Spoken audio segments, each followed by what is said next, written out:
DMCA? Will I get DMCA'd for this? I don't think so. Will I?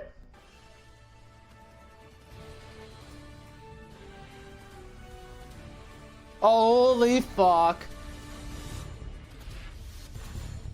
We're live from Georgia, a key battleground state in the race for the White House. In just moments, the current U.S. president will debate the former U.S. president as their party's presumptive nominees, a first in American history.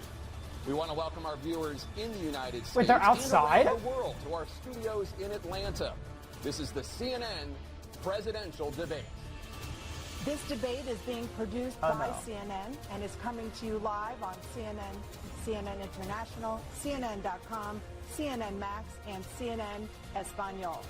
This is a pivotal moment between President Joe Biden and former President Donald Trump in their Why does the audio sound like it's office. Each will make his case what's to that? the Like American it's people with just over 4 months until Election Day. Good evening, I'm Dana Bennett, Not good. editor of CNN's Inside Politics and co-anchor of State of the Union. I'm Jake Tapper, anchor of CNN's The Lead and co-anchor of State of the Union. Dana and I will co-moderate this evening. Our job is to facilitate a debate between the two candidates tonight. Before we introduce them, we want to share the rules of the debate with the audience at home. Former President Trump will be on the left side of the screen. President Biden will be appearing on the right. A coin toss determined their positions. A coin toss? Each candidate will have 2 minutes to answer a question and 1 minute each for responses and rebuttals. An additional minute for follow-up, clarification, or response is at the moderator's discretion. When it's time for a candidate to speak, his microphone will be turned on and his opponent's microphone will be turned off. Should a candidate interrupt when his microphone is muted, he will be difficult to understand for viewers at home. At the end of the debate, each candidate will get 2 minutes I thought they were for sitting. statements. There is no studio audience tonight. Pre-written notes, props, or contact with campaign staff are not permitted during the debate. By accepting our invitation to debate, both candidates and their campaigns agreed to accept these rules. Now, please welcome the 46th President of the United States, Joe Biden. Joe Biden. How are you?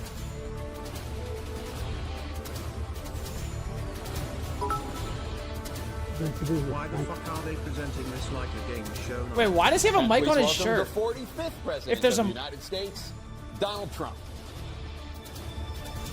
They have his mic off. Wait, what?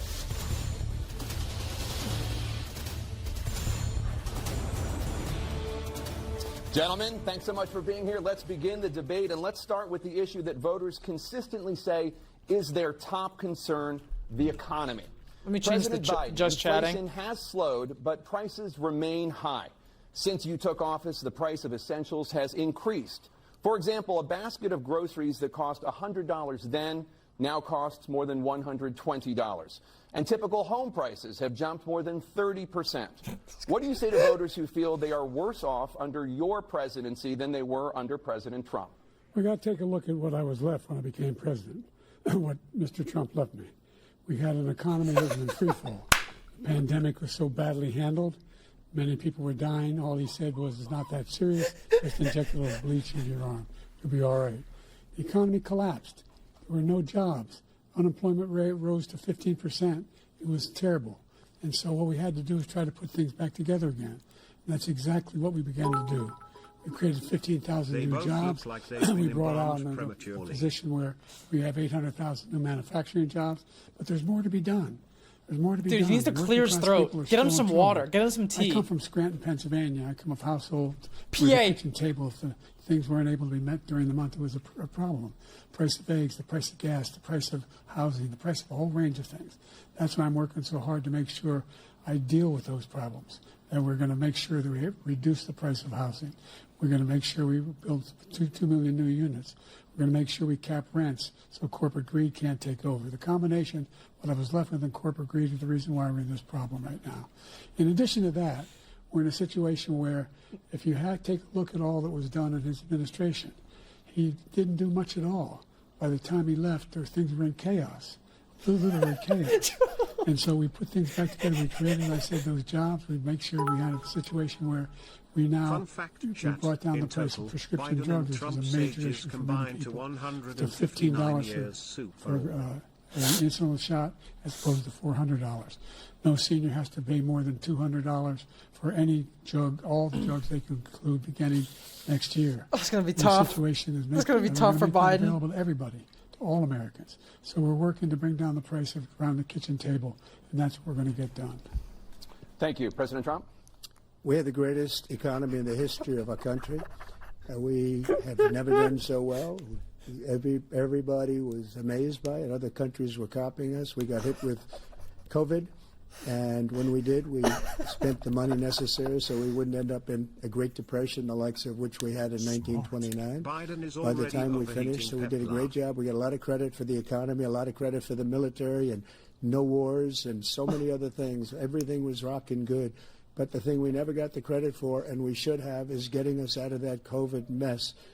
He created mandates that was a disaster for our country. But other than that, we had given them back a country where the stock market actually was higher than pre-COVID, and nobody thought that was even possible. The only jobs he created are for illegal immigrants and bounce-back jobs, a bounce back from the COVID.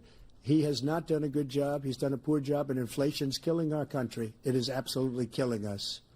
Thank you. President Biden?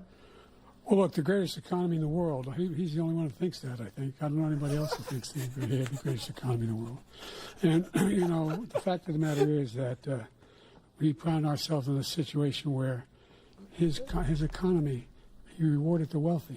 He had the largest tax cut in American history, $2 trillion.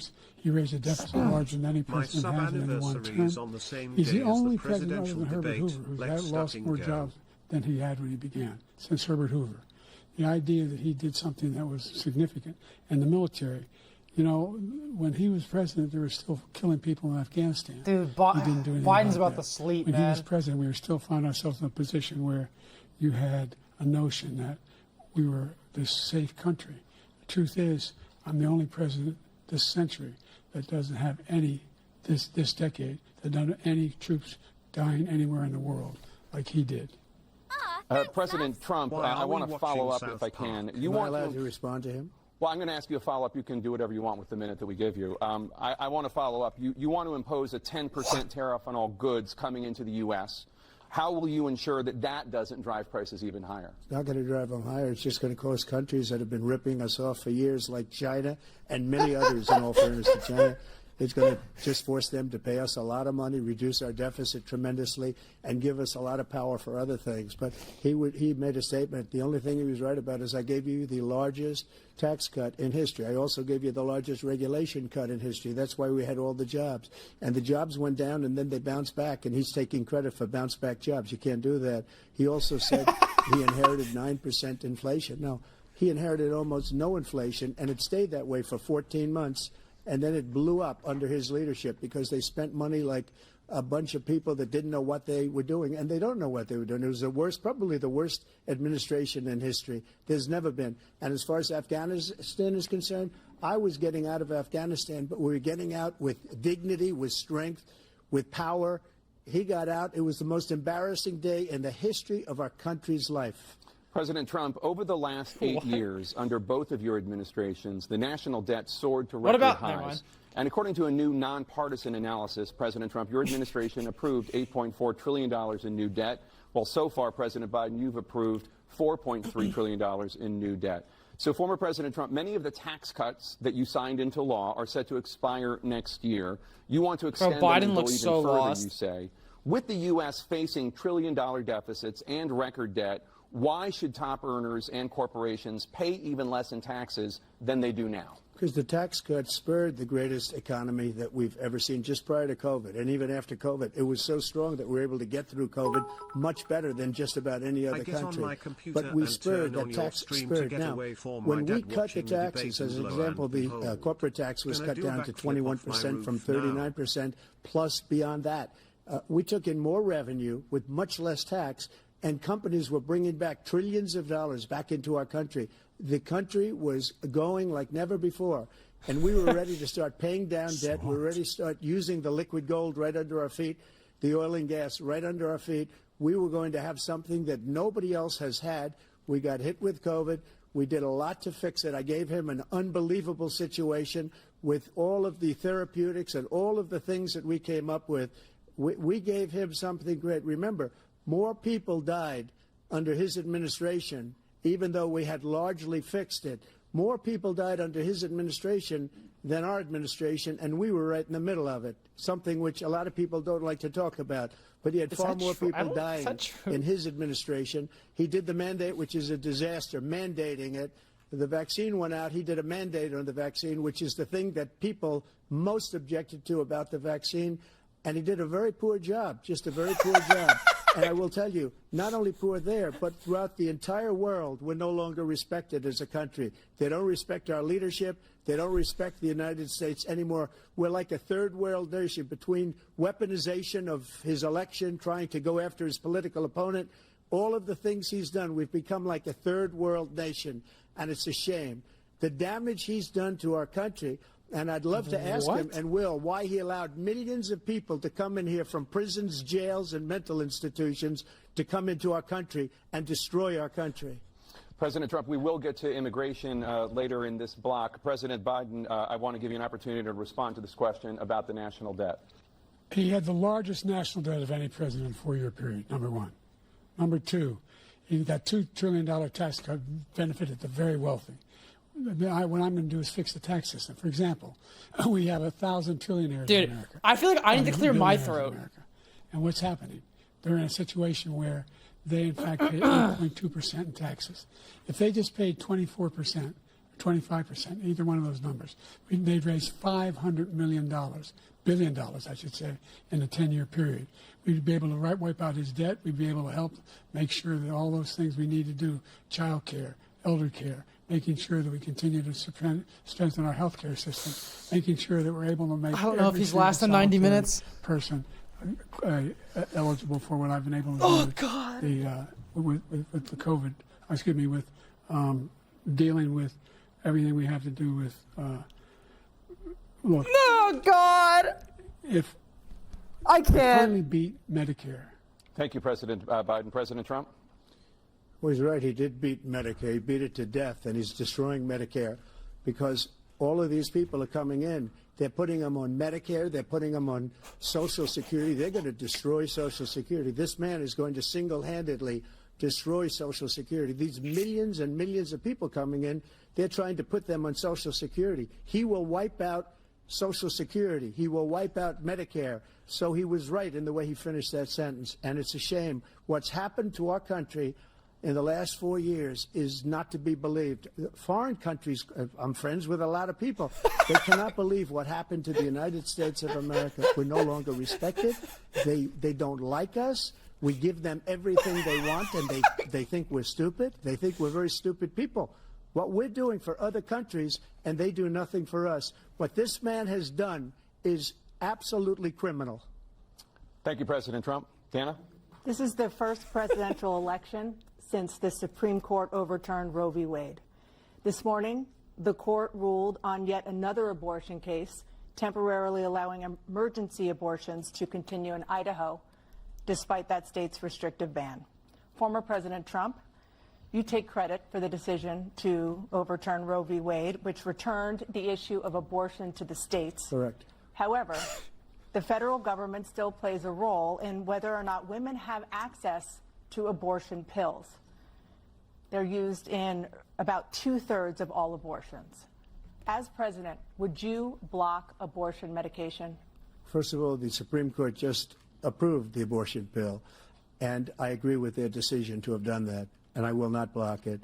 And if you look at this whole question that you're asking, complex but not really complex. 51 years ago, you had Roe v. Wade, and everybody wanted to get it back to the states. Everybody, without exception. Democrats, Republicans, liberals, conservatives. Everybody wanted it back. Religious leaders. And what I did is I put 3 great Supreme Court justices on the court, and they happened to vote in favor of killing Roe v. Wade and moving it back to the states. This is something that everybody wanted. Now, 10 years ago or so, they started talking about how many weeks and how many this, getting into other things. But every legal scholar throughout the world, the most respected, wanted it brought back to the states. I did that. Now the states are working it out. If you look at Ohio, it was a decision that was an end result that was a little bit more liberal than you would have thought. Kansas, I would say the same thing. Texas is different. Florida is different. But they're all making their own decisions right now. And right now, the states control it. That's the vote of the people. Like Ronald Reagan, I believe in the exceptions. I am a person that believes. And frankly, I think it's important to believe in the exceptions. Some people, you have to follow your heart. Some people don't believe in that. But I believe in the exceptions for rape, incest, and the life of the mother. I think it's very important. Some people don't. Follow your heart. But you have to get elected also. And because that has to do with other things. You got to get elected. The problem they have is they're radical because they will take the life of a child in the 8th month, the 9th month, and even after birth. After birth, if you look at the former governor of Virginia, he was willing to do this. He said, we'll put the baby aside and we'll determine what we do with the baby, meaning we'll kill the baby. What happened is we brought it back to the states, and the country is now coming together on this issue. It's been a great thing. Thank you. President Biden? It's been a terrible thing, what you've done. The fact is that the vast majority of constitutional scholars supported Roe when it was decided, supported Roe. And that's this idea that they're all against it is just ridiculous. And this is the guy who says the state should be able to have it. We're in a state where in 6 weeks, you don't even know whether you're pregnant or not, but you cannot see a doctor and have him decide on what your circumstances are, whether you need help. The idea that states are able to do this is a little like saying we're going to turn civil rights back to the states, let each state have a different rule. Look, there's so many young women who have been, including a young woman who just was murdered, and he went to the funeral. The idea that she was murdered by an immigrant coming in, they talk about that. What? Here's the deal. What are you talking about? Young women are being raped by their in-laws, by their spouses, brothers and sisters. What are you? It's just ridiculous, and they can do nothing about it. And they try to arrest them when they cross state lines. Thank you. There have been many young women murdered by the same people he allows to come across our border. We have a border that's the most dangerous place anywhere in the world, considered the most dangerous place anywhere in the world. And he opened it up, and these killers are coming into our country, and they are raping and killing women. And it's a terrible thing. As far as the abortion is concerned, it is now back with the states. The states are voting. In many cases, it's frankly a very liberal decision. In many cases, it's the opposite. But they're voting, and it's bringing it back to the vote of the people, which is what everybody wanted, including the founders, if they knew about this issue, which, frankly, they didn't. But they would have. Everybody wanted it brought back. Ronald Reagan wanted it brought back. He wasn't able to get it. Everybody wanted it brought back, and many presidents had tried to get it back. I was the one to do it. And again, this gives it the vote of the people, and that's where they wanted it. Every legal scholar wanted it that way. Staying on the topic of abortion, President Biden, 7 states, I'll let you do that. This is the same topic. 7 states have no legal restrictions on how far into a pregnancy a woman can obtain an abortion. Do you support any legal limits on how late a woman should be able to terminate a pregnancy? I supported Roe v. Wade, which had 3 trimesters. The first time is between the woman and the doctor. Second time is between the doctor and an extreme situation. The third time is between the doctor, between the woman and the state. The idea that the politicians, that the founders wanted the politicians to be the ones making decisions about women's health is ridiculous. That's the last. No politician should be making that decision. A doctor should be making those decisions. That's how it should be run. That's what you're going to do. And if I'm elected, I'm going to restore Roe v. Wade. So that means he can take the life of the baby in the 9th month and even after birth, because some states, Democrat run, take it after birth. Again, the former governor of Virginia, put the baby down, then we decide what to do with it. So he's willing to, as we say, rip the baby out of the womb in the 9th month and kill the baby. Nobody wants that to happen, Democrat or Republican. Nobody wants it to happen. That is simply not true. The Roe v. Wade does not provide for that. That's not the circumstance. Only if a woman's life is in danger, she's going to die. That's the only circumstance in which that can happen. But we are not for late-term abortion, period. Period, period. Under Roe v. Wade, you have late-term abortion. You can do whatever you want, depending on the state. You can do whatever you want. We don't think that's a good thing. We think it's a radical thing. We think the Democrats are the radicals, not the Republicans. For 51 years, that was the law. 51 years, constitutional scholarship said it was the right way to go. 51 years, and it was taken away because this guy put very conservative members on the Supreme Court. He takes credit for taking it away. What's he going to do? What's he going to do, in fact, if the MAGA Republicans, he gets elected, The MAGA and the MAGA Republicans? Republicans control the Congress, and they pass a universal ban on abortion, period, across the board at 6 weeks or 7 or 8 or 10 weeks, something very, very The drugs are kicking Is in he a gonna little sign bit? that bill? I'll veto it. He'll sign it. Thank you. Let's turn now to the issue of immigration and border security. President Biden, a record number of migrants have illegally crossed the southern border on your watch. Overwhelming border states and overburdening cities such as New York and Chicago, and in some cases causing real safety and security concerns. Given that, why should voters trust you to solve this crisis? Because we worked very hard to get a bipartisan agreement that not only changed all of that, it made sure that we are in a situation where you had no circumstance where they could come across the border with the number of border police there are now. We significantly increased the number of asylum officers. By the way, the Border Patrol endorsed me. Didn't finish his endorsed thought. my position. Okay. In addition to that, we found ourselves in a situation where, when he was president, he was separating babies from their mothers, putting them in cages, making sure the families were separated. That's not the right way to go. What I've done since I've changed the law, what's happened? I've changed it in a way that now you're in a situation where there are 40% fewer people coming across the border illegally. That's better than when he left office. And I'm going to continue to move until we get the total ban on the total initiative relative to what we can do with more Border Patrol and more asylum officers. President Trump?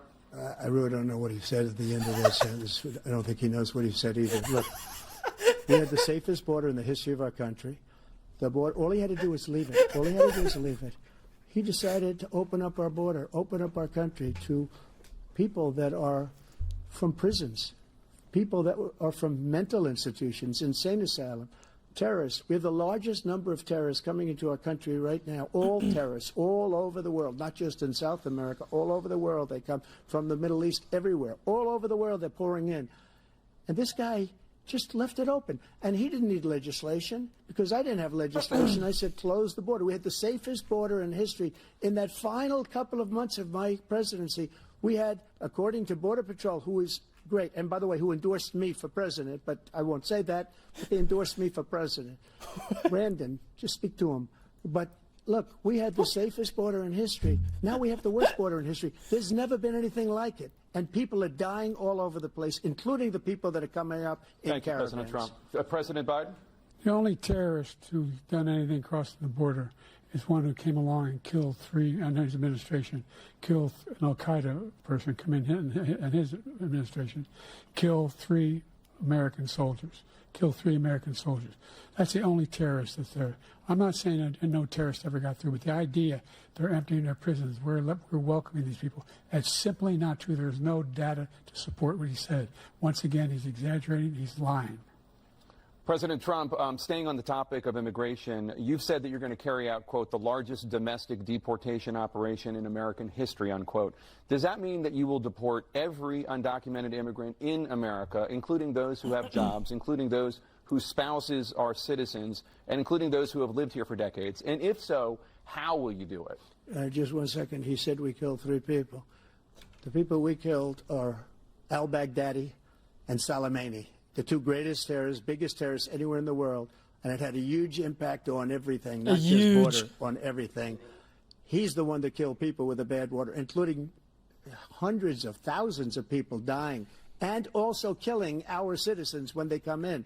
We are living right now in a rat's nest. They're killing our people in New York, in California, in every state in the union, because we don't have borders anymore. Every state is now a border. And because of his ridiculous, insane, and very stupid policies, people are coming in and they're killing our citizens. So the question, though? We call it migrant crime. I call it Biden migrant crime. Nice, I guess. At a level that we've never seen before. And you're reading it like these 3 incredible young girls over the last few days. One of them, I just spoke to the mother, and he just had the funeral for this girl, 12 years old. This is horrible what's taken place. What's taken place in our country, we're literally an uncivilized country now. He doesn't want it to be. He just doesn't know. He opened the borders. Nobody's ever seen anything like.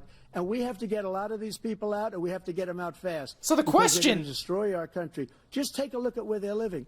They're living in luxury hotels in New York City and other places.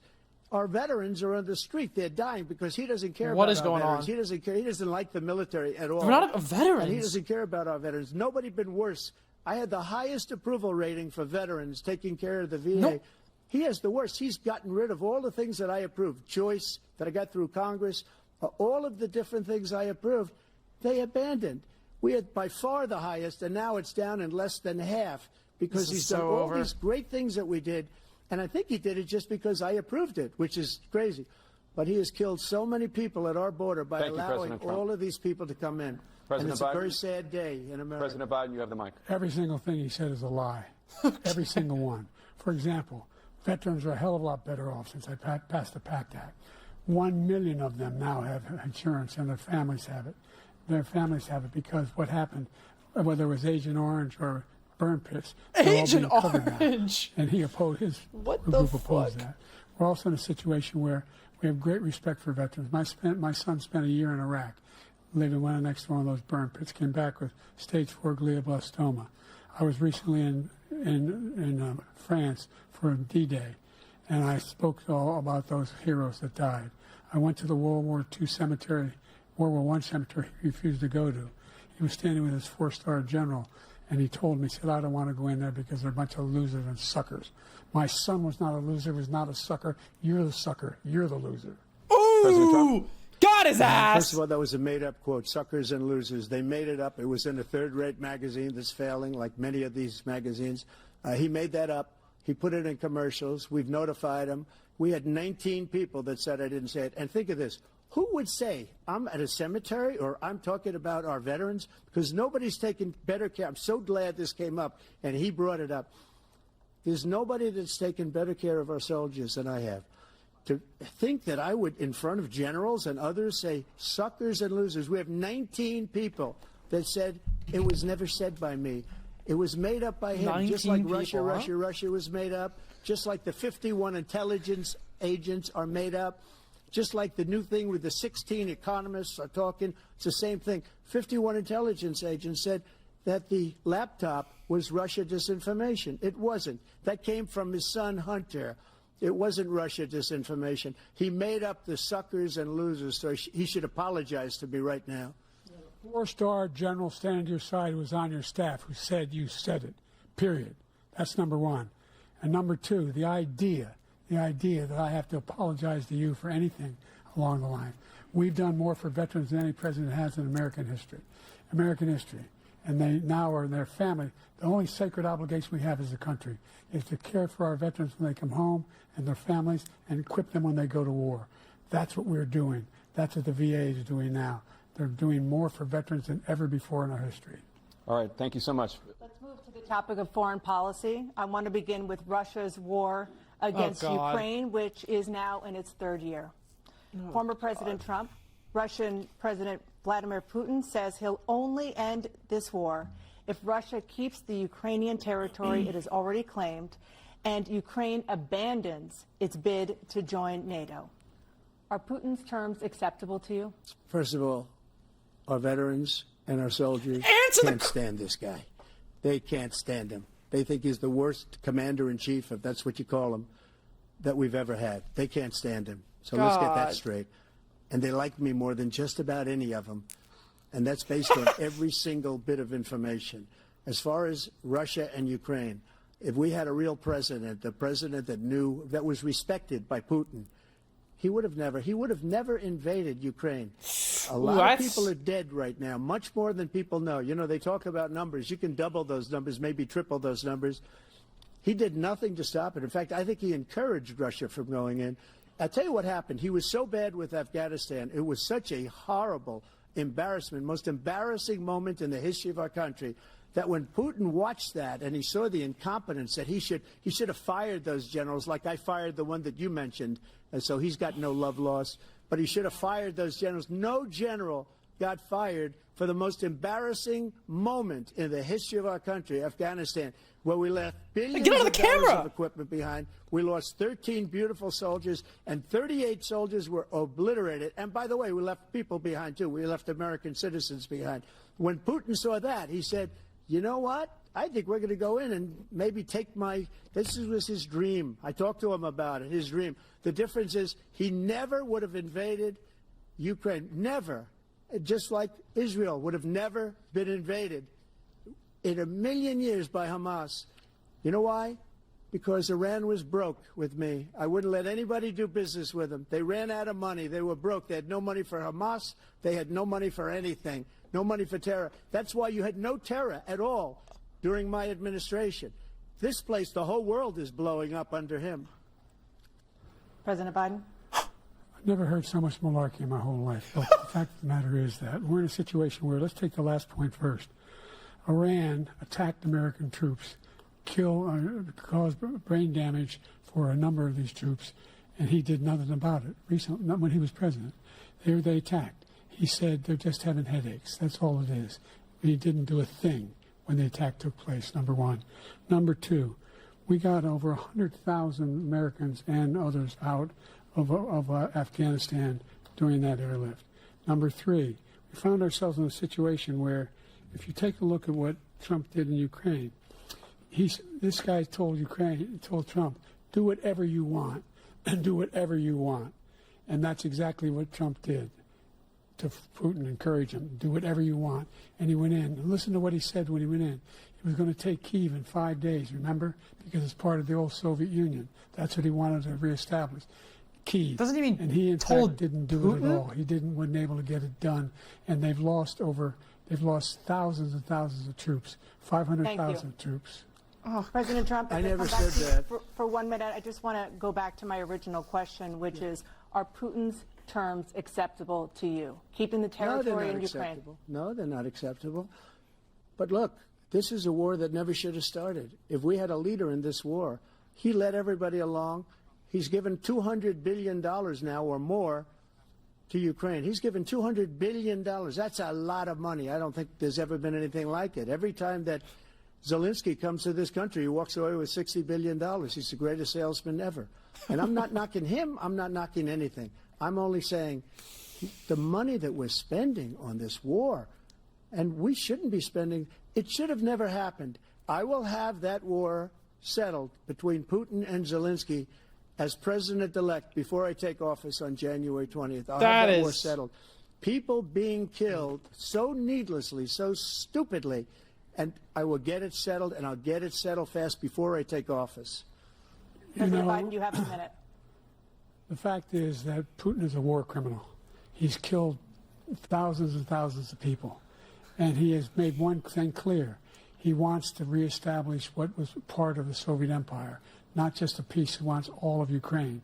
That's what he wants. And then you think he'll stop there? Do you think he'll stop if he takes Ukraine? What do you think happens to Poland? What do you think of Belarus? What do you think happens to those NATO countries? And so if you want a war, you ought to find out what he's going to do, because if in fact he does what he says and walks away, by the way, all that money we give Ukraine are from weapons we make here in the United States. We give them the weapons, not the money at this point. And our NATO allies have produced as much funding for Ukraine as we have. That's why we're strong. Thank you. Moving on to the Middle East. In October, Hamas attacked Israel, killing more than 1,000 people and taking hundreds of hostages. Among those held and thought to still be alive are 5 Americans. Israel's response has killed thousands of Palestinians and created a humanitarian crisis in Gaza. President Biden, you've put forward a proposal to resolve this conflict, but so far Hamas has not released the remaining hostages, and Israel is continuing its military offensive in Gaza. So what additional leverage will you use to get Hamas and Israel to end the war? You have 2 minutes. Number one, everyone from the United Nations Security Council straight through to the G7 to the Israelis and Netanyahu himself have endorsed the plan I put forward. Which has 3 stages to it. The first stage is trade the hostages for a ceasefire. Second phase is a ceasefire with additional conditions. The third phase is the end of the war. The only one who wants the war to continue is Hamas, number one. They're the only ones standing out. We're still pushing hard to get them to accept. In the meantime, what's happened? In Israel, we're finding that the only thing I've denied Israel was 2,000-pound bombs. They don't work very well in populated areas. They kill a lot of innocent people. We're providing Israel with all the weapons they need and when they need them. And by the way, I'm the guy that organized the world against Iran when they had a full-blown intercontinental ballistic missile attack on Israel. No one was hurt. No one Israeli was accidentally killed, and it just stopped. We saved Israel. We are the biggest producer of support for Israel of anyone in the world. And so there are two different things. Hamas cannot be allowed to be continued. We continue to send our experts and our intelligence people as to how they can get Hamas like we did bin Laden. You don't have to do it. And by the way, they've been greatly weakened, Hamas, greatly weakened, and they should be. They should be eliminated. But you've got to be careful for using certain weapons among population centers. Yo, bro, your chat is dumb as Let's go back to fuck. Ukraine for 1 second. Go on, anime. Name names. We have an Go on. ocean separating us. The European nations together. You can name names. 100 billion or maybe more than that, less than us. Why doesn't he call them and say, you got to put up your money like I did with NATO? I got them to put up hundreds of billions of dollars. The Secretary General of NATO said Trump did the most incredible job I've ever seen. They wouldn't have any. They were going out of business. We were spending almost 100% of the money was paid by us. He didn't do that. He's getting all. You got to ask these people to put up the money. We're over $100 billion more spent, and it has a bigger impact on them because of location, because we have an ocean in between. You got to ask them. As far as Israel and Hamas, Israel's the one that wants to go. He said the only one that wants to keep going is Hamas. Actually, Israel is the one, and you should let him go and let him finish the job. He doesn't want to do it. He's become like a Palestinian, but they don't like him because he's a very bad Palestinian. He's a weak one. President Biden, you have a minute. I've never heard so much foolishness. This is a guy who wants to get out of NATO. You're going to stay in NATO? He's going to pull out of NATO. The idea that we have our strength lies in our alliances as well. It may be a big ocean, but we're ever able to avoid a war in Europe, a major war in Europe? What happens if, in fact, you have Putin continue to go into NATO? We have an Article 5 agreement. Attack on one is attack on all. You want to start the nuclear war he keeps talking about, go ahead. Let Putin go in and control Ukraine and then move on to Poland and other places. See what happens then. He has no idea what the hell he's talking about. And by the way, I got 50 other nations around the world to support Ukraine, including Japan and South Korea, because they understand that this kind of dislocation has a serious threat to the whole world peace. No major war in Europe has ever been able to be contained just to Europe. President Trump, just to follow up, would you support the creation of an independent Palestinian state in order to achieve peace in the region? I'd have to see, but before we do that, the problem we have is that we spend all the money. So they kill us on trade. I made great trade deals with the European nations because if you add them up, they're about the same size economically. Their economy is about the same size as the United States. And they were no cars, they don't want anything that we have, but we're supposed to take their cars, their food, their everything, their agriculture. I changed that. But the big thing I changed is they don't want to pay. And the only reason that he can play games with NATO is because I got them to put up hundreds of billions of dollars. I said, and he's right about this, I said, no, I'm not going to support NATO if you don't pay. They asked me that question, would you guard us against Russia at a very secret meeting of the 28 states at that time, nations at that time. And they said, no, if you don't pay, secret I meeting? won't do that. And you know what happened? Billions and billions of dollars came flowing in the next day and the next months. But now we're in the same position. We're paying everybody's bills. Let's turn to the issue of democracy. Former President Trump, I want to ask you about January 6, 2021. Oh, boy. After you rallied your supporters that day, some of them stormed the Capitol to stop the constitutionally mandated counting of electoral votes. As president, you swore an oath to, quote, preserve, protect, and defend, unquote, the Constitution. What do you say to voters who believe that you violated that oath through your actions and inaction on January 6th and worry that you'll do it again? Well, I don't think too many believe that. And let me tell you about January 6th. On January 6th, We had a great border. Nobody coming through, very few. On January 6th, we were energy independent. On January 6th, we had the lowest taxes ever. We had the lowest regulations ever. On January 6th, we were respected all over the world. All over the world, we were respected. And then he comes in, and we're now laughed at. We're like a bunch of stupid people. What happened to the United States' reputation under this man's leadership is horrible, including weaponization, which I'm sure at some point you'll be talking about, where he goes after his political opponent because he can't beat him fair and square. You have 80 seconds left. My question was, what do you say to those voters who believe that you violated your constitutional oath through your actions and inaction on January 6, 2021, and worry that you'll do it again? Well, I didn't say that to anybody. I said peacefully and patriotically. And Nancy Pelosi, if you just watched the news from 2 days ago, on tape to her daughter, who's a documentary filmmaker, they say, but she's saying, oh, no, it's my responsibility. I was responsible for this. Because I offered her 10,000 soldiers or National Guard, and she turned them down. And the mayor in writing, by the way, the mayor, in writing, turned it down, the mayor of D.C. They turned it down. I offered 10,000 because I could see, I had virtually nothing to do. They asked me to go make a speech. I could see what was happening. Everybody was saying they're going to be there on January 6th. They're going to be there. And I said, you know what? There's a lot of people coming. You could feel it. You could feel it, too, and you could feel it. And I said, they ought to have some National Guard or whatever. And I offered it to her. And she now admits that she turned it down. And it was the same day she was, I don't know, she can't be very happy with her daughter because it made her into a liar. She said, I take full responsibility for January 6th. President Biden? Look, he encouraged those folks to go up on Capitol Hill, number one. I sat in the dining room off the Oval Office. He sat there for 3 hours watching, begging, being begged by his vice president and a number of his colleagues on the Republican side as well to do something, to call for a stop, to end it. Instead, they talked about these people being patriots and great patrons of America. In fact, he says he'll now forgive them for what they've done. They've been convicted. He says he wants to commute their sentences and say that no. But he went to every single court in the nation. I don't know how many cases, scores of cases, including the Supreme Court, and they said, no, this guy is responsible for doing what was done. He did do a damn thing, and these people should be in jail, and they should be the ones who are being held accountable. And he wants to let them all out. And now he says if he loses again, such a whiner that he is, that it could be a bloodbath. Thank you, President Biden. President Trump? What they've done to some people that are so innocent, you ought to be ashamed of yourself. What you have done, how you've destroyed the lives of so many people.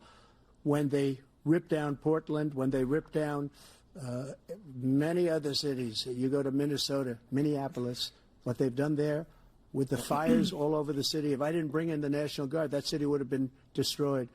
When you look at all of the, they took over big chunks of Seattle. I was all set to bring in the National Guard. They heard that, they saw them coming, and they left immediately. What he said about this whole subject is so off. Peacefully patriotic. One other thing, the Unselect Committee, which is basically two horrible Republicans that are all gone now, out of office, and Democrats, all Democrats, they destroyed and deleted all of the information they found because they found out we were right. We were right.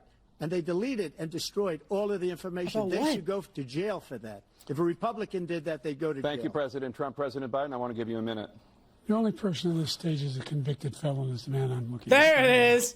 And the fact of the matter is, what he's telling you is simply not true. The fact is that there was no effort on his part to stop what was going on. My parlay just hit. Hey!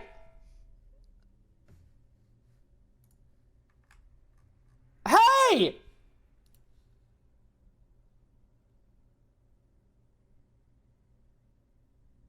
That there was no effort on his part to stop what was going on up in Capitol Hill. And all those people, every one of those who were convicted, turned over desks, turned them over statues. The idea that those people are patriots? Come on. When I asked him the first two debates we had, first time around, I said, will you denounce the Proud Boys? He said, no, I'll tell them to stand by. The idea he's refusing to, will you denounce these guys? Will you denounce the people we're talking about now? Will you denounce the people who attacked that Capitol? What are you going to do? I'm going to give you a minute, President Trump, for a follow-up question I have. After a jury convicted you of 34 felonies last month, you said if reelected, you would, quote, have every right to go after, unquote, your political opponents. You just talked about members of the Select Committee on January 6th going to jail. Your main political opponent is standing on stage with you tonight. Can you clarify exactly what it means about you feeling you have every right to go after your political opponents? Well, I said my retribution is going to be success. We're going to make this country successful again, because right now it's a failing nation. My retribution is going to be success. But when he talks about a convicted felon, his son is a convicted felon at a very high level. His son is convicted, going to be convicted probably numerous other times. Should have been convicted before, but his Justice Department let the statute of limitations lapse on the most important things. But he could be a convicted felon as soon as he gets out of office. Joe could be a convicted felon with all of the things that he's done. He's done horrible things. All of the death caused at the border, telling the Ukrainian people that we're going to want $1 billion or you change the prosecutor. Otherwise, you're not getting $1 billion. If I ever said that, that's quid pro quo. That we're not going to do anything. We're not going to give you $1 billion unless you change your prosecutor, having to do with the son. This man is a criminal. This man, you're lucky. You're lucky. I did nothing wrong. We'd have a system that was rigged and disgusting. I did nothing wrong. Thank you, President Trump. President Biden, you have said, I'm coming right to you, sir.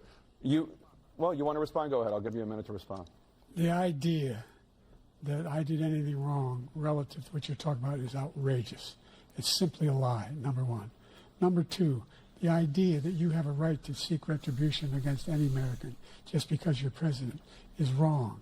It's simply wrong. No president's ever spoken like that before. No president in our history has spoken like that before.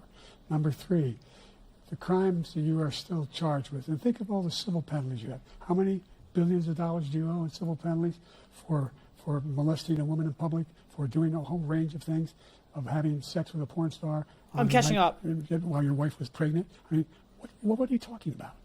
You have the morals of an alley cat. Give you a minute, sir. I didn't have sex with a porn star, number one. Number two, that was a case that was started and moved. They moved a high-ranking official, a DOJ, into the Manhattan DA's office to start that case. That case is going to be appealed and won. We had a very terrible judge, a horrible judge, Democrat. The prosecutor were all high-ranking Democrats, appointed people, and both the civil and the criminal. He basically went after his political opponent because he thought it was going to damage me. But when the public found out about these cases, because they understand it better than he does, he has no idea what these cases are. But when they found out about these cases, you know what they did? My poll numbers went up, way up. You know that because you're reporting it. And we took in more money in the last 2 weeks than we've ever taken in the history of any campaign. I don't think any campaign has ever taken. Hundreds of millions of dollars came pouring in because the public knows it's a scam, and it's a guy that's after his political opponent because he can't win fair and square. Thank you, President Trump. President Biden, you have said, quote, Donald Trump and his MAGA Republicans are determined to destroy American democracy. Do you believe that the tens of millions of Americans who are likely to vote for President Trump will be voting against American democracy? The more they know about what he's done, yes. The more they know about what he's done. And there's a lot more coming. He's got a lot of cases down the road coming around. He's got a whole range of issues he has to face. I don't know what the juries will do, but I do know he has a real problem.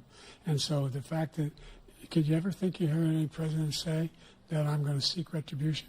Do you ever hear any president say that I thought Hitler had some good ideas? What got me involved to run in the first place after my son had died, I decided in Iraq, because of Iraq, I said I wasn't going to run again until I saw what happened in Charlottesville, Virginia. People coming out of the woods carrying swastikas on torches, and singing the same anti-Semitic bile they sang when back in Germany. And the young woman got killed. I spoke to the mother, and they asked him. They said, "What do you think of those people? The ones who got killed, the one who tried to stop it, and the ones," he said, "I think they're fine people on both sides." What American president would ever say, Nazis coming out of fields carrying torches, singing the same anti-Semitic bile, carrying swastikas, were fine people? And this is the guy who says Hitler's done some good things. I'd like to know what they are. The good things Hitler's done, that's what he said. This guy has no sense of American democracy. President Trump. Jake, both of you know that story has been totally wiped out because when you see the sentence, it said 100% exoneration on that. So he just keeps it going. He says he ran because of Charlottesville. He didn't run because of Charlottesville. He ran because it was his last chance. He's not equipped to be president. You know it, and I know it. It's ridiculous. We have a debate. We're trying to justify his presidency. His presidency, he's without question the worst president, the worst presidency in the history of our country. We shouldn't be having a debate about it. There's nothing to debate.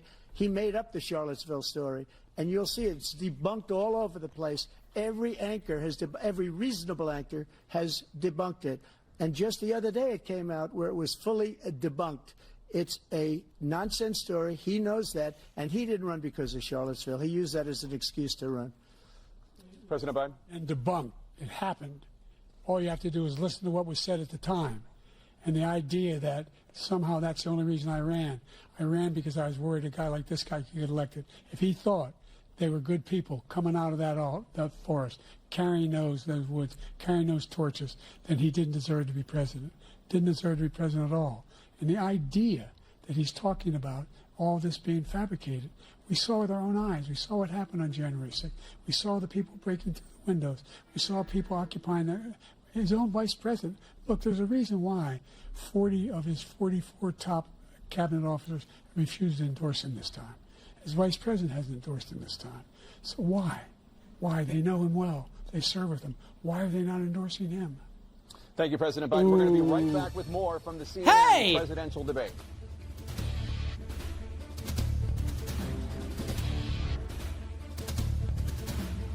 Fuck. Ad time, huh? Cool.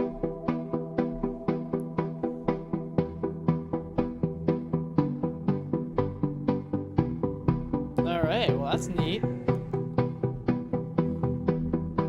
Thoughts so far?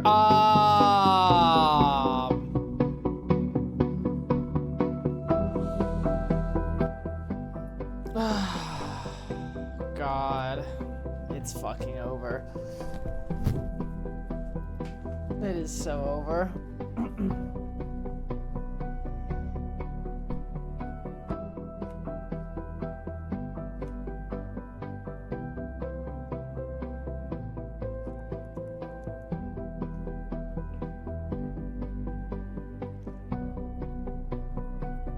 Can we watch the Smiling Friends debate?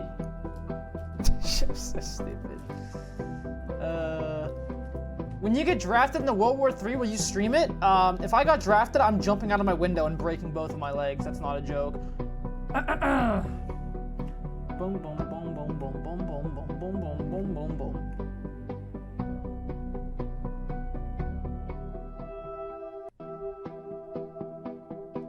If Super gets drafted, I'll enlist and protect him. Yeah, I mean, I was really hoping you would drop some names earlier. Fuck.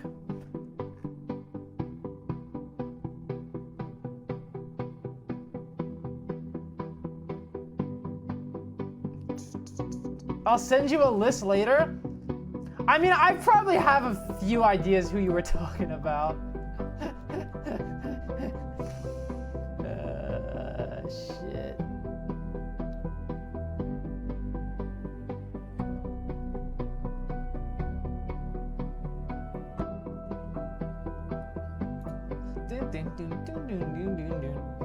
Sorry, can't go to war. I'm supposed to be Mikhaila's consort.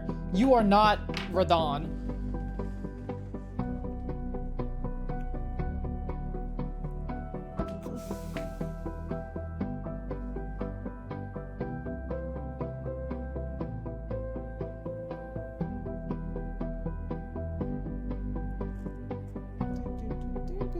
Why aren't you running for president? Because I'm not 35.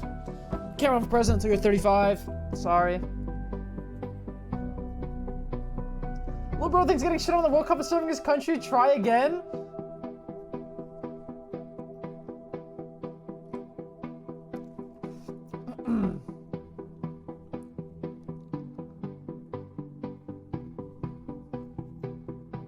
Mute the stream while it's on break. Wait, you're not fucking with this music? I'm kind of vibing with it.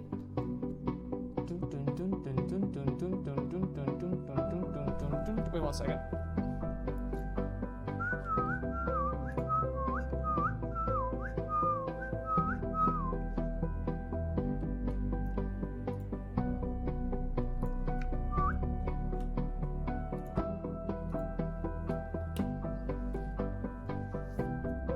What adjustments does Biden to make at the half?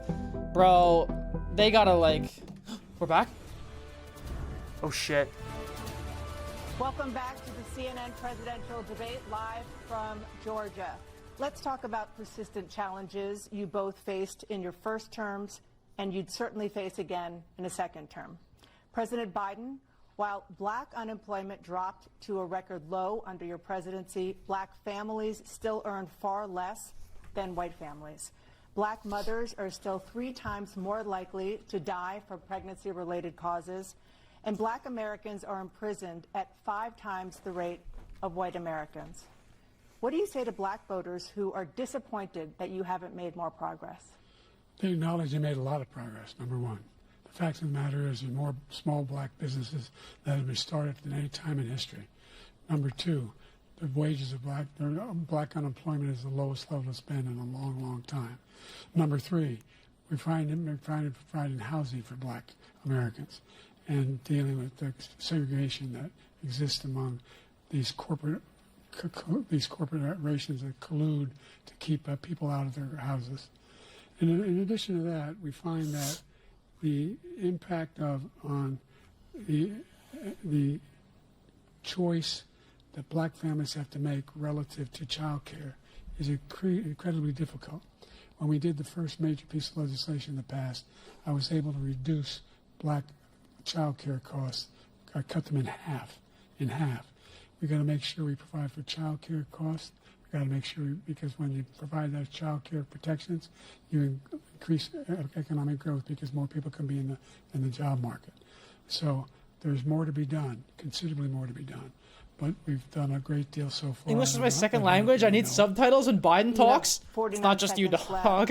It's not just you, man. What do you say to black voters who are disappointed with the progress so far?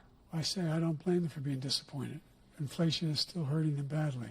For example, I provided for the idea that any black family, first-time home buyer, should get a $10,000 tax credit to be able to buy their first home so they can get started.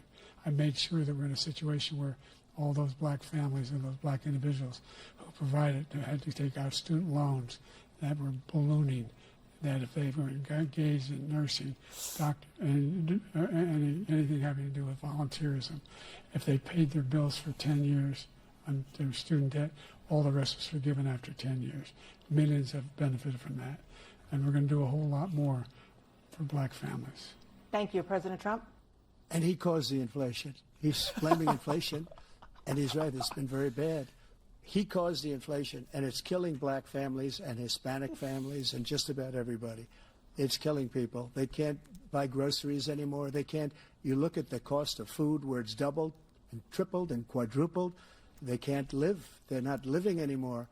He caused this inflation. I gave him a country with essentially no inflation. It was perfect. It was so good. All he had to do is leave it alone. He destroyed it with his Green New scam and all this money that's being thrown out the window. He caused inflation. As sure as you're sitting there, the fact is that his big kill on the black people is the millions of people that he's allowed to come in through the border. They're taking black jobs now, and it could be 18, it could be 19, and even 20 million people. They're taking black jobs, and they're taking Hispanic jobs, and you haven't seen it yet, but you're going to see something that's going to be the worst in our history. Thank you. President Biden? There was no inflation when I became president. You know why? The economy was flat on its back. 15% unemployment. He decimated the economy, absolutely decimated the economy. That's why there was no inflation at the time. There were no jobs. We provided thousands and millions of jobs for individuals who are in all communities, including minority communities. We made sure that they have health insurance. We have covered, the ACA has increased. I made sure that there are $8,000 per person in a family to get written off for health care. But this guy wants to eliminate that. They tried 50 times. He wants to get rid of the ACA again, and they're going to try again if they win. We find ourselves in a position where the idea that we're not doing any. We put more police on the street than any administration has. He wants to cut the cops. We're providing for equity and making sure people have a shot to make it. There's a lot going on, but in inflation, he caused it by his tremendous malfeasance in the way he handled the pandemic. Thank you. This Another is true. persistent challenge is the climate Google crisis. Donald Trump inflation. 2023 was the hottest year in recorded history, and communities across the country are confronting the devastating effects of extreme heat, intensifying wildfires, stronger hurricanes, and rising sea levels. Former President Trump, you've vowed to end your opponent's climate initiatives, but will you take any action as president to slow the climate crisis? Well, let me just go back to what he said about the police, how close the police are to him. Almost every police group in the nation from every state is supporting Donald J. Trump. Almost every police group. And what he's done to the black population is horrible, including the fact that for 10 years he called them super predators. We can't, in the 1990s, we can't forget that. Super predators was his name, and he called it to them for 10, and they've taken great offense at it, and now they see it happening. But when they see what I did for criminal justice reform and for the historically black colleges and universities, where I funded them and got them all funded, and the opportunity zones with Tim, as you know, Tim Scott was incredible. He did a great job. Great senator from South Carolina. He came to me with the idea, and it was a great idea. It's one of the most successful economic development acts ever in the country, opportunity zones. And the biggest beneficiary are blacks. And that's why we have the best numbers with them in maybe ever. They're saying ever. I read this morning where ever, the best numbers. He's lost much of the black population because he's done a horrible job for black people. He's also done a horrible job for Hispanics. But wait till you see these millions of people pouring into our country, and they're going to take the jobs, and it's already started, and you haven't seen anything yet. It's a disaster. This has much to do with the 38 climate. seconds left. President Trump, will you take any action as president to slow the climate crisis? So I want absolutely immaculate clean water, and I want absolutely clean air, and we had it. We had H2O. We had the best numbers Oh, really? ever. We had H2O. We were using all forms of energy, all forms, everything. And yet, during my 4 years, I had the best environmental numbers ever. And my top environmental people gave me that statistic just before I walked on the stage, actually. I don't know where the hell he's been. The idea that anything he said is true. I've passed the most extensive climate change legislation in history. We find ourselves, and by the way, black colleges. I came up with $15 billion for HBCUs, historic black universities and colleges, because they don't have those. They don't have the kind of contributors that they have to build these laboratories and the like. Any black student is capable in college of doing any white student can do. They just don't have the money, but now they'll be able to get those jobs in high tech. We're in a situation where the idea that he is claiming to have done something that had the cleanest water. He hadn't done a damn thing for the environment. He pulled out of the Paris Climate Accord. I immediately joined it because if we reach 1.5 degrees Celsius at any one point, there's no way back. The only existential threat to humanity is climate change, and he didn't do a damn thing about it. He wants to undo all that I've done. The Paris Accord was going to cost us $1 trillion. And China nothing, and Russia nothing, and India nothing. It was a ripoff of the United States. And I ended it because I didn't want to waste that money because they treat us horribly. We were the only ones. It was costing us money. Nobody else was paying into it. And it was a disaster. But everything that he said just now, I'll give you an example. I heard him say before insulin. I'm the one that got the insulin down for the seniors. I took care of the seniors. What he's doing is destroying all of our medical programs because the migrants coming in, they want everybody. And look, I have the biggest heart on the stage, I guarantee you that. And I want to take care of people. But we're destroying our country. They're taking over our schools, our hospitals, and they're going to be taking over Social Security. He is destroying Social Security, Medicare, and Medicaid. The idea is that we, in fact, we were the only ones of consequence who were not members of the Paris Accord. How can we do anything we're not able to, the United States can't get this pollution under control? One of the largest polluters in the world, number one. We're making significant progress. By 2035, we will have cut pollution in half. We have made significant progress, and we're continuing to make progress. We set up a climate corps for thousands of young people will learn how to deal with climate, just like the Peace Corps. And we're moving in directions that are going to significantly change the elements of cause of pollution. But the idea that he claims that he has the biggest heart up here and he's really concerned about pollution and about climate, I've not seen any indication of that. And by the way, with regard to prescription drugs, one company agreed that they would reduce the price to $35, which I was calling for, one, voluntarily. I made sure every company in the world, every pharmaceutical company, cannot have to pay. Thank you. And by the way, so every day, millions of Americans struggle just to make ends meet. For many older Americans, Social Security provides a critical lifeline. President Biden, if nothing is done to Social Security, seniors will see their benefits cut in just over 10 years. He got cut off. Will you name tonight one specific step that you're willing to take to keep Social Security solvent? yes, make the very wealthy begin to pay their fair share. Right now, everybody making under $170,000 pays 6% of their income, of their paycheck, every single time they get a paycheck from the time of the first one they get when they're 18 years old. The idea that they're going to, I've been proposing that everybody, they pay, the millionaires pay 1%. So no one I would not raise the cost of Social Security for anybody under $400,000. After that, I began to make the wealthy begin to pay their fair share by increasing from 1% beyond to be able to guarantee the program for life.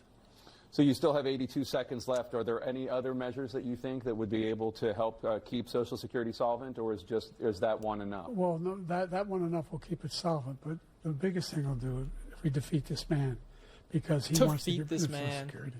He thinks there's plenty to cut in Social Security. He's wanted to cut Social Security and Medicare, both times. And and if you look at the program put forward by the House Republican caucus that I believe supports, is in fact want to cut it as well. The idea that we don't need to protect our seniors is ridiculous. And by the way, the American public has greater health care coverage today than ever before. And on the ACA, as I said, you're in a circumstance where 400,000 people, 40 million people would not have insurance because they have a pre-existing condition. The only thing that allows them to have that insurance is the fact that they, in fact, are part of the ACA. And by the way, the other thing is, we're in a situation where I talk about education for black communities. I've raised the amount of money for Pell Grants by another $8,000. So anybody making under $70,000 a year is going to be able to get $15,000 towards their tuition. He just doesn't know what he's talking about. Thank you, President Biden. President Trump. So I've dealt with politicians all my life. I've been on this side of the equation for the last 8 years. I've never seen anybody lie like this guy. He lies. I've never seen it. He can look you in the face. About so many other things, too. And we mentioned the laptop. We mentioned Russia, Ukraine. Everything he does is a lie. It's misinformation and disinformation. The losers and suckers story that he made up is a total lie on the military. It's a disgrace. But Social Security, he's destroying it, because millions of people are pouring into our country, and they're putting them onto Social Security. They're putting them onto Medicare, Medicaid. They're putting them in our hospitals. They're taking the place of our citizens.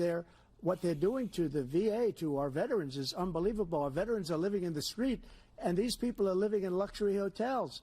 He doesn't know what he's doing, and it's really coming back. I've never seen such anger in our country before. President Biden. The idea that veterans are not being taken care of, I told you before. And by the way, when I said sucker, and by the way, he said he acknowledged after that he fired that general. That general got fired because he's the one that acknowledged that that's what he said. He was the one standing with Trump when he said it, number one. Number two, the idea that we're going to be in a situation where all these millions and millions, the way he talks about it, illegal aliens are coming into the country and taking away our jobs. There's a reason why we have the fastest growing economy in the world, the reason why we have the most successful economy in the world. We're doing better than any other nation in the world.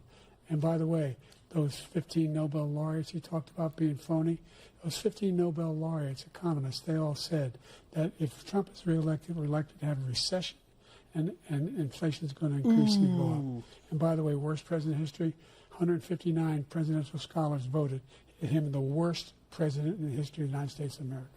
President Biden, thank you so much. Let's turn to the cost of child care, which many American families struggle to afford. President Trump, both you and President Biden have tried to address this issue, but the average cost of child care in this country has risen to more than $11,000 a year per child. For many families, the cost of child care for 2 children is more than their rent. In your second term, what would you do to make child care more affordable? Just to go back, the general got fired because he was no good. And if he said that, that's why he made it up. But we have 19 people that said I didn't say it, and they're very highly respected, much more so than him. The other thing is, he doesn't fire people. He never fired people. I've never seen him fire anybody. I did fire a lot. I fired Comey because he was no good. I fired a lot of the top people at the FBI, drained the swamp. They were no good. Not easy to fire people. You'd pay a price for it, but they were no good. I inherited these people. I didn't put him there. I didn't put Comey there. He was no good. I fired him. This guy hasn't fired anybody. He never fires. He should have fired every military man that was involved with that the Afghanistan horror show, the most embarrassing moment in the history of our country. He didn't fire. Did you fire anybody?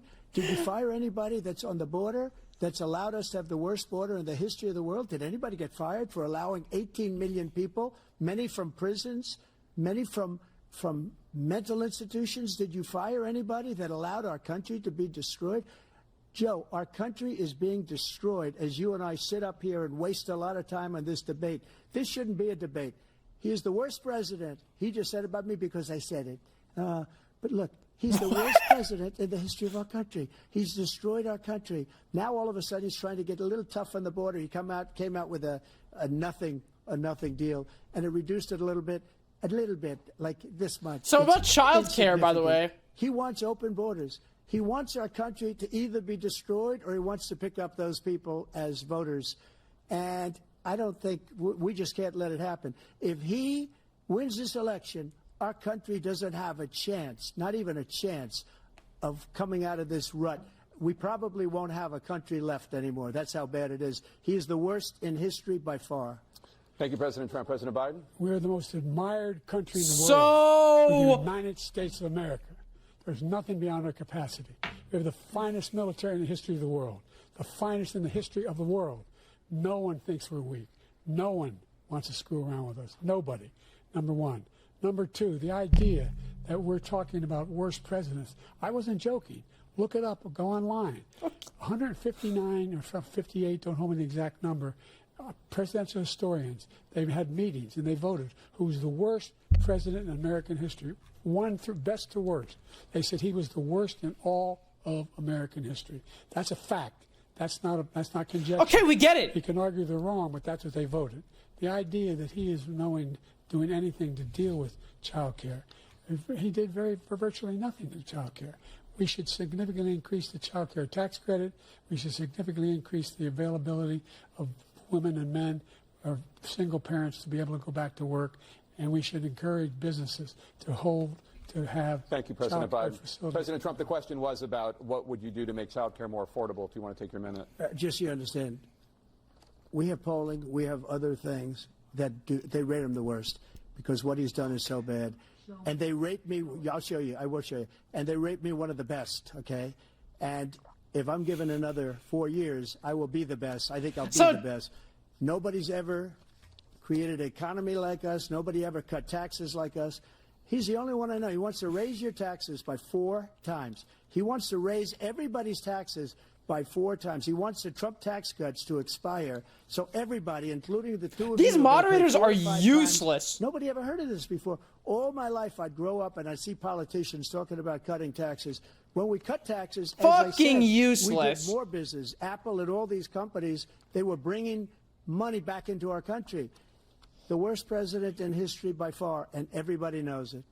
President Biden? Look, the fact of the matter is that he's dead wrong about. He's increased the tariff. He will increase the taxes on middle-class people. I said I'd never raise. They the should tax let on me run the everybody debate makes like an less than Airstream. $400,000. I didn't. This tariff is 10% tariffs. Everything coming into the country, you know what the economists say? That's going to cost the average American $2,500 a year more, because they're going to have to pay the difference in food and all the things that we're importing. Number two, he's in a situation where he talks about how he has not raised, he's somehow helped the middle class. The middle class have been devastated by you. Now you want a new tax cut of $5 trillion over the next 10 years, which is going to fundamentally bankrupt the country. You have the largest deficit of any president in American history, number one. Number two, you have not, in fact, made any contact, any progress with China. We are the lowest trade deficit with China since 2010. Thank you, President Biden. You lost Thank you, President Biden. Let's discuss an epidemic impacting millions of Americans that both of you have made a top priority in your first term, the opioid crisis. And for both of you, the number of overdose deaths in this country has gone up. Under your term, it went up. Under your term, it has gone up. Former President Trump, despite the efforts that both of you have made, more than 100,000 Americans are dying from overdoses every year, primarily from fentanyl and other opioids. What will you do to help Americans right now in the throes of addiction who are struggling to get the treatment they need? To finish up, we now have the largest deficit in the history of our country under this guy. We have the largest deficit with China. He gets paid by China. He's a Manchurian candidate. He gets money from China. So I think he's afraid to deal with them or something. But do you notice he never took out my tariffs, because we bring in so much money with the tariffs that I imposed on China. He never took them away. He can't, because it's too much money. It's tremendous. And we saved our steel industries, and there was more to come, but he hasn't done that. But he hasn't cut the tariffs because he can't, because it's too much money. But he's got the largest deficit in the history of our country, and he's got the worst situation with China. China's going to own us if you keep allowing them to do what they're doing to us as a country. They are killing us as a country, Joe, and you can't let that happen. You're destroying our country. So, President Trump, you have 67 seconds left. The question was, what are you going to do to help Americans in the throes of addiction right now who are struggling to get the treatment they need? Jake, we were doing very well at addiction until the COVID came along. We had the 2.5, almost 3 years of like nobody's ever had before, any country, in every way. And then we had to get tough, and it was the drugs pouring across the border it started to increase. We got great equipment. We bought the certain dog that's the most incredible thing that you've ever seen, the way they can spot it. We did a lot, and we were getting very low numbers, very, very low numbers. Then he came along. The numbers, have you seen the numbers now? The dog? It's not only the 18 million people that I believe is even low, because the gotaways, they don't even talk about gotaways. But the numbers of the amount of drugs and human trafficking in women coming across our border, the worst thing I've ever seen, at numbers that nobody's ever seen under him, because the border's so bad. But the number of drugs coming across our border now is the largest we've ever had by far. President Trump, thank you. President Biden? Fentanyl and the byproducts of fentanyl went down for a while. And I wanted to make sure we use the machinery that can detect fentanyl, these big machines that roll over everything that comes across the border. And it costs a lot of money. That was part of this deal we put together, this bipartisan deal. More fentanyl machines, more be able to detect drugs, more numbers of agents, more numbers of all the people at the border. And when we had that deal done, he called his Republican colleagues, said, "Don't do it. It's going to hurt me politically." No, he never argued it's not a good bill. It's a really good bill. We need those machines. We need those machines. And we're coming down very hard in every country in Asia in terms of precursors for fentanyl. And Mexico is working with us to make sure they don't have the technology to be able to put it together. That's what we have to do. We need those machines. Thank you, President Biden. President Trump, and again, the question is about Americans in the throes of addiction right now struggling to get the treatment they need. Well, because this does pertain to it. He ended Remain in Mexico. He ended catch and release. I made it catch and release in Mexico, not catch and release here. We had so many things that we had done, hard negotiations with Mexico, and I got it all for nothing. It's just like when you have a hostage. We always pay $6 billion for a hostage. Every time we say it's a hostage. Now we have a hostage, a Wall Street Journal reporter, I think a good guy, And he's over there because Putin is laughing at this guy, probably asking for billions of dollars for the reporter. I will have him out very quickly as soon as I take office. Before I take office, I said by literally as soon as I win the election, I will have that reporter out. He should have had him out a long time ago. But Putin's probably asking for billions and billions of dollars because this guy pays it every time. We had 2 cases where we paid $6 billion for 5 people. I got 58 people out, and I paid essentially nothing. Thank you, President Trump. Dana? Let's turn to concerns that voters Jesus have about each of you. Christ. President Biden, you would be 86 at the end of your second term. Nice. Can you address concerns about your capability to handle the toughest job in the world well into your 80s? Well, first of all, I spent half my career being criticized as being the youngest person in politics. I was the second youngest person ever elected to the United States Senate, and now I'm the oldest. This guy's 3 years younger and a lot less competent. I think that just look at the record. Look at what I've done. Look how I've turned around the horrible situation he left me. As I said, 15 million new jobs, 800,000 manufacturing jobs, more investment in America, over billions of dollars in private investment in enterprises that we are growing. By the way, we brought an awful lot of people. The whole idea of computer chips. We used to have 40% of the market. We invented those chips, and we lost it because he was sending people to find the cheapest jobs overseas and then bring home a product. So I went to South Korea. I convinced Samsung to invest billions of dollars here in the United States. And guess what? Those fabs, they call to build these chips, those fabs pay over $100,000. Okay, but what about... You don't need a college degree for them. And there's billions, about $40 billion already being invested and being built right now in the United States, creating significant jobs for Americans from all over the world. President Biden, you have 40 seconds left. Would you like to add anything? Yeah, I would. The idea that somehow we are this failing country. I never heard a president talk like this before. We're the envy of the world. Name me a single major country president who wouldn't trade places with the United States of America. All our problems and all our opportunities. We're the most progressive country in the world in getting things done. We're the strongest country in the world. We're a country in the world who keeps our word, and everybody trusts us. All of our allies and those who he coddles up to, from Kim Jong-un, he sends love letters to, and Putin, etc. They don't want to screw around with us. Thank you. Former President Trump, to follow up, you would be 82 at the end of your second term. What do you say to voters who have concerns about your capabilities to serve? Well, I took 2 tests, cognitive tests. I aced them, both of them, as you know. We made it public. He took none. I'd like to see him take one, just one, a real easy one. Like go through the first 5 questions, he couldn't do it. But I took 2 cognitive tests. I took physical exams every year.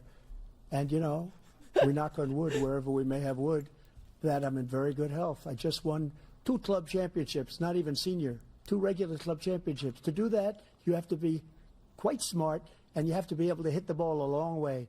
And I do it. He doesn't do it. He can't hit a ball 50 yards. He challenged me to a golf match. He can't hit a ball 50 yards. I think I'm in very good shape. I feel that I'm as in good a shape as I was 25, 30 years ago. Actually, I'm probably a little bit lighter, but I'm in as good a shape as I was years ago. I feel very good. I feel the same. But I was willing to take a cognitive test. And you know what? If I didn't do well, I aced them. Dr. Ronnie Jackson, who's a great guy when he was White House doctor. And then I took another one, a similar one. And one of them said they'd never seen anybody ace them. Thank you. President Biden? You can see he is 6'5" and only 225 pounds, or 235 pounds. What the fuck? Well, you said 6'4", 200. Wait, get Trump in the NBA. Anyway, that's what anyway, just take a look at what he says he is, and take a look at what he is. Look, I'd be happy to have a driving contest with him. The reason I got my handicap when I was vice president down to a 6. But by the way, I told you before, I'm happy to play golf if you carry your own bag. What is going on? That's the biggest lie. That he's a 6 handicap of all. What is happening? Handicap, 8. But I have, you know how many? I've seen you swing. I know you swing. President Trump, we're going to turn Let's not act like children. You to are a a child. specific concern that voters have about you. Will you pledge tonight that once all legal challenges have been exhausted, that you will accept the results of this election, regardless of who wins, and you will say right now that political violence in any form is unacceptable? Well, I shouldn't have to say that, but of course I believe that. It's totally unacceptable. And if you would see my statements that I made on Twitter at the time, and also my statement that I made in the Rose Garden, you would say it's one of the strongest statements you've ever seen. In addition to the speech I made in front of, I believe, the largest crowd I've ever spoken to, and I will tell you, nobody ever talks about that. They talk about a relatively small number of people that went to the Capitol, and in many cases were ushered in by the police. And as Nancy Pelosi said, it was her responsibility. Didn't say not X, mine. he's She got said my that loud vote. and clear. But the answer is, if the election is fair, free, and I want that more than anybody. And I'll tell you something. I wish he was a great president, because I wouldn't be here right now. I'd be at one of my many places enjoying myself. I wouldn't be under indictment because I wouldn't have been his political opponent, because he indicted me because I was his opponent. I wish he was a great president. I would rather have that. I wouldn't be here. I don't mind being here. But the only reason I'm here is he's so bad as a president that I'm going to make America great again. We're going to make America great again. We're a failing nation right now. We're a seriously failing nation. And we're a failing nation because of him. His policies are so bad. His military policies are insane.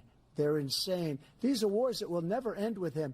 He will drive us into World War III, and we're closer to World War III than anybody can imagine. We are very, very close to World War III, and he's driving us there. And Kim Jong-un and President Xi of China, Kim Jong-un of North Korea, all of these, Putin, they don't respect him. They don't fear him. They have nothing going with this gentleman, and he's going to drive us into World War III. You want a World War III, let him follow and win, and let Putin say, do what you want, NATO. Yo! Do what you want. There's a thing called Article 5, an attack on one, an attack on all, a required response.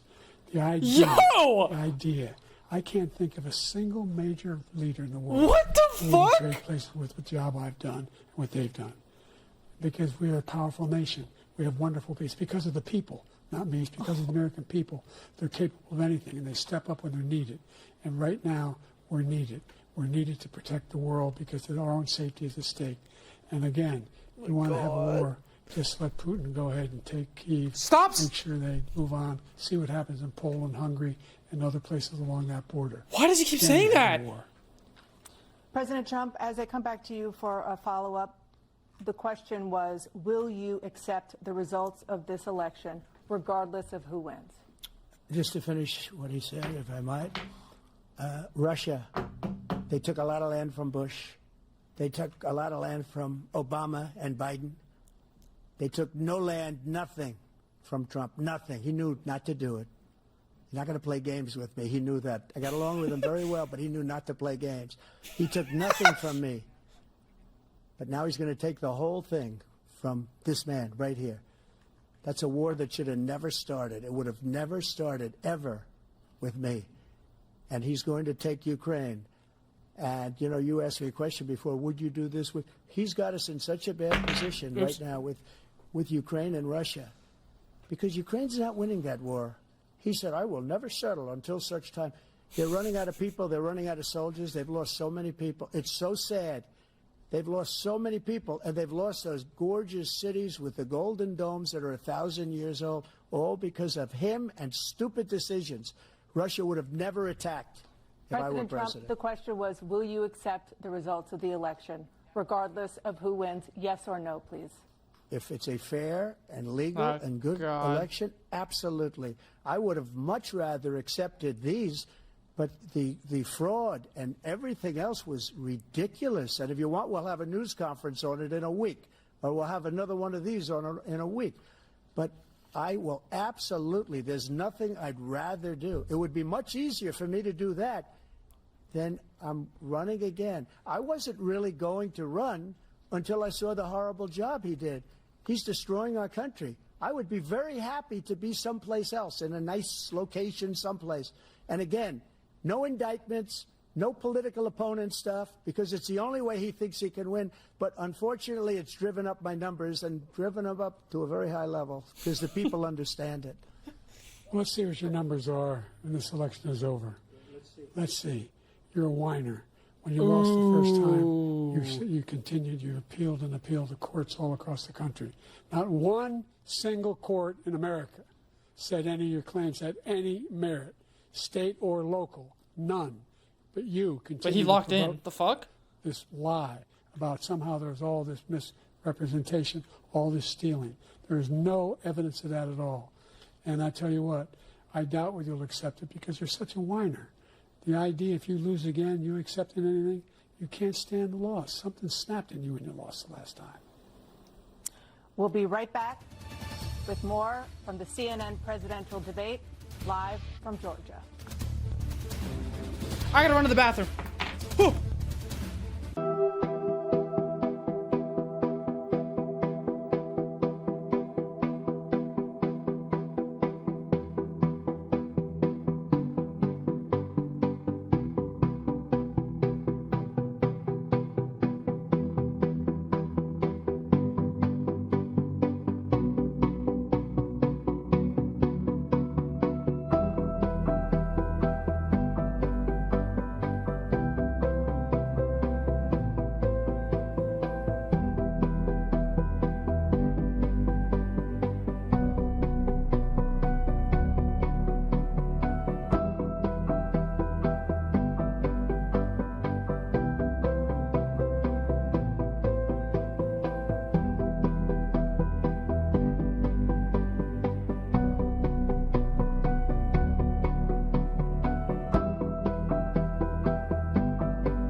So why, like, what's with the fear mongering? What's going on there?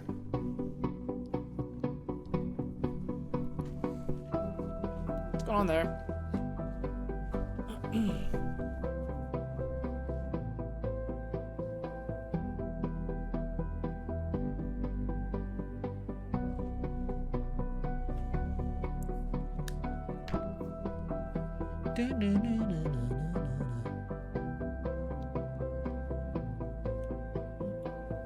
Who are you voting for?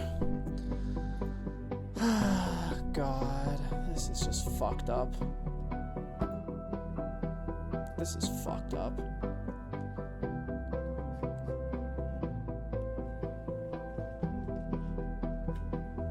I'm writing you on my ballot? Thanks, man. 132 on the mini? I'll beat you after this. Don't even sweat it.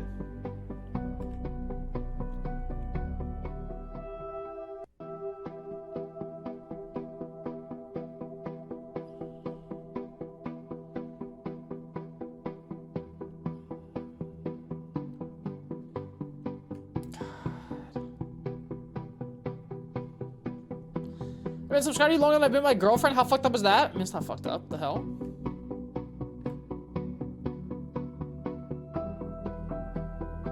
Bum, bum, bum, bum, bum, bum, bum, no, no, no. What is this?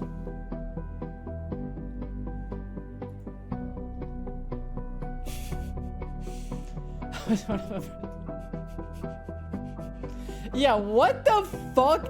They actually started going in about golf. Oh shit. Oh god. It is now time for the candidates to deliver their closing statements as predetermined by a coin toss. We're going to begin with you, President Biden. You have 2 minutes.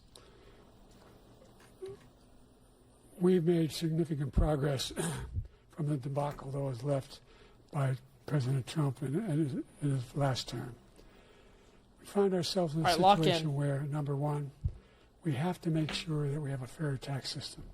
I ask anyone out there in the audience or anyone out watching this debate, do you think the tax system is fair? The fact is that I said nobody even making under $400,000 had a single penny increase in their taxes, and will not. And if I'm reelected, that'll be the case again. But this guy has increased your taxes because of the deficit. Number one, he's increased inflation because of the debacle he left after the way he handled the pandemic. And he finds himself in a position where he now wants to tax you more by putting a 10% tariff on everything that comes into the United States of America. What I did, when, for example, he wants to get rid of the ability of Medicare for us to be able to negotiate drug prices with the big pharma companies. Well, guess what? We got it down to $35 for insulin instead of $400. No more than $2,000 for every senior, no matter how much prescription they need. You know what that did? That reduced the federal debt by $160 billion over 10 years because the government doesn't have to pay the exorbitant prices. I'm going to make that available to every senior all along, it's happening now, and everybody in America. He wants to get rid of that. I'm going to make sure that we have child care. We're going to significantly increase the credits people have for child care. I'm going to make sure we do something about what we're doing on... Bro's like my laptop trying to run banner health problems for people across the country. We're going to continue to fight to bring down inflation and give people a break. Thank you, President Biden. President Trump, you now have 2 minutes for your closing statement. Like so many politicians, this man is just a complainer. He said, we want to do this, we want to do that, we want to get rid of this tax, that tax. But he doesn't do anything. All he does is make our country unsafe by allowing millions and millions of people to pour in. Our military doesn't respect him. We look like fools in Afghanistan. We didn't stop Israel. It was such a horrible thing that would have never happened. It should have never happened. Iran was broke. Anybody that did business with Iran, including China, they couldn't do business with the United States. They all passed. Iran was broke. They had no money for Hamas or Hezbollah, for terror, no money whatsoever. Again, Ukraine should have never happened. He talks about all this stuff, but he didn't do it. For 3.5 years, we're living in hell. We have the Palestinians and we have everybody else rioting all over the place. You talk about Charlottesville. This is 100 times Charlottesville, 1,000 times. The whole country is exploding because of you, because they don't respect you, and they have to respect their president, and they don't respect you throughout the world. What we did was incredible. We rebuilt the military. We got the largest tax cut in history, the largest regulation cut in history. The reason he's got jobs is because I cut the regulations that gave jobs, but he's putting a lot of those regulations back on. All of the things that we've done, nobody's never seen anything like. Even from a medical standpoint, right to try, where we can try space-age materials instead of going to Asia or going to Europe and trying to get when you're terminally ill. Now you can go and you can get something. You sign a document. They've been trying to get it for 42 years. But you know what we did for the military was incredible. Choice for our soldiers, where our soldiers, instead of waiting for 3 months to see a doctor, can go out and get themselves fixed up and readied up and take care of themselves, and they're living. And that's why I had the highest approval rating in the history of the VA. So all of these things, we're in a failing nation, but it's not going to be failing anymore. We're going to make it great again. Thank you, former President Trump, President Biden. Stay with us because we have full analysis of this debate. Anderson Cooper and Aaron Burnett starts now on CNN. Oh, God.